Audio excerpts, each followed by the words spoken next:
জুলাই আগস্টের গণ অভ্যুত্থানে শহীদ, আহত এবং যারা এখনো চিকিৎসাধীন আছেন তাদের প্রত্যেকের অবদানকে অত্যন্ত শ্রদ্ধার সঙ্গে স্মরণ করছি। অন্তর্বর্তী সরকারের পক্ষে নির্বাচন আয়োজন সম্ভব কিনা এমন প্রশ্ন তারেক রহমানের। মুক্তিযুদ্ধ নিয়ে কোনো ছাড় দেবে না বিএনপি।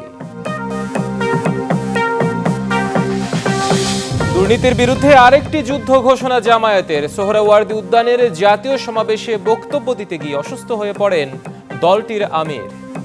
এই দুর্নীতির মূল উৎপাদন করার জন্য যা দরকার, আমরা তারুণ্য এবং যৌবনের শক্তিকে একত্রিত করে সেই লড়াইয়েও ইনশাআল্লাহ বিজয় লাভ করব।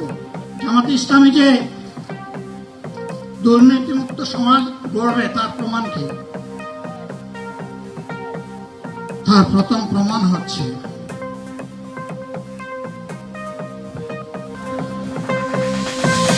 কে পিয়ার বোঝে কে বোঝে না, তার জন্য সংস্কার থেমে থাকবে না বলছে এনসিপি।